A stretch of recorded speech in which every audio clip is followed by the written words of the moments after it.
kita lanjutkan dulu saya kembali dulu ke Pak Nono. Pak Nono ini singkat saja Pak. Kalau misalnya memang kita berbicara mengenai ancaman sekarang. Sebetulnya ancaman-ancaman apa sih sebetulnya yang diantisipasi oleh Pas Pampres ini kalau kita berbicara di Indonesia?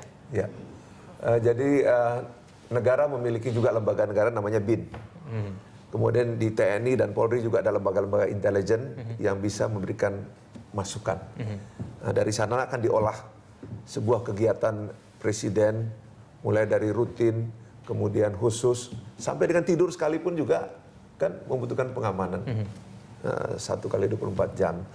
Jadi selalu update info-info tentang masalah keamanan ini, baik dari jajaran BIN maupun dari TNI dan Polri, dan itu dikoordinir oleh Menpol Hukam, kemudian dikemas oleh Sesmil dengan Komandan Pasukan Pengawal Presiden.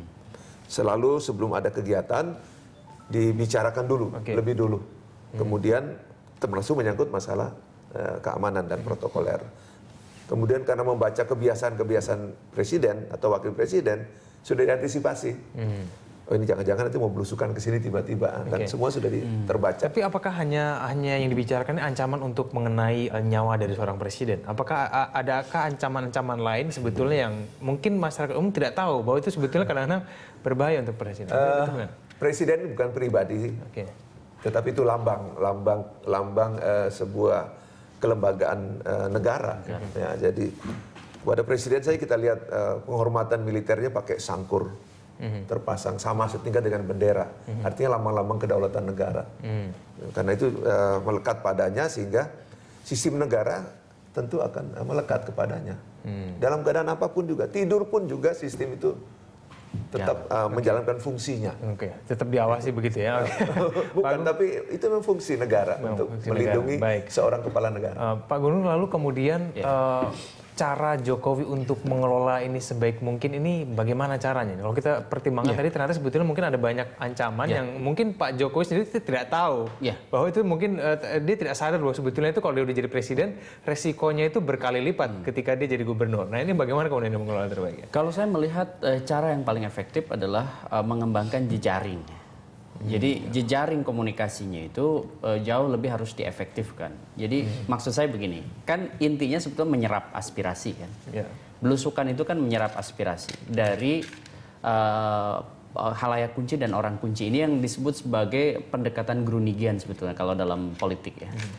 Pendekatan Grunigian itu lebih pada menciptakan understanding antara si elit itu dengan masyarakat. Nah, mutual understanding atau pemahaman bersama di antara si elit dengan masyarakat itu kan sekarang tidak mesti harus Jokowi langsung. Tetapi juga tidak harus ditanggalkan, misalnya hanya lewat SMS atau lewat aduan gitu yang mungkin linier ya. Nah, sesekali memang butuh yang disebutkan pola sirkuler. Pola sirkuler itu pola timbal balik ya, resiprokal gitu. Tetapi mengefektifkan jejaring. Misalnya, ya dia harus taruhlah misalnya memprioritaskan daerah-daerah yang sekarang ini pembangunannya baik infrastruktur maupun SDM-nya tertinggal misalnya lah ya. Taruhlah Papua misalnya, Papua Barat atau misalnya wilayah timur beberapa daerah itu bisa kepala daerahnya atau setingkat misalnya di bawahnya itu bisa ditemui langsung. Seperti Jokowi kalau sebagai gubernur kan ke lurah atau ke desa, kan tidak ke RT kan, gitu maksud saya begitu.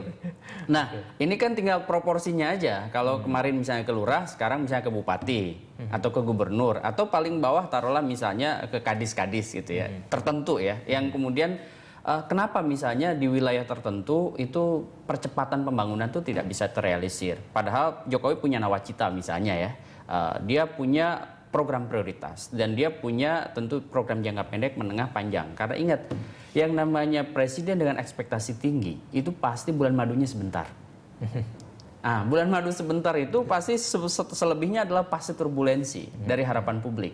Maka kemudian jangan sampai paling tidak di paruh awal pemerintahannya itu ketika disurvei angka psikopolitisnya udah di bawah 50%. Itu bahaya.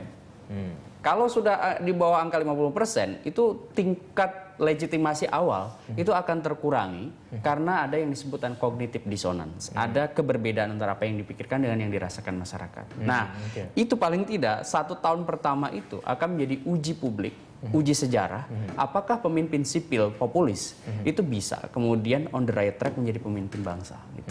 Baik. Ini terakhir Pak Nono, sebelum kita tutup dialog kita ini, kalau menurut Anda ini harapan dari Pas Pampres terhadap presiden terpilih kita Jokowi ini nanti seperti apa nih? Kita ingin tahu kacamata dari Pas Pampres sendiri menyambut presiden baru nanti akan seperti apa sih Pak Nono?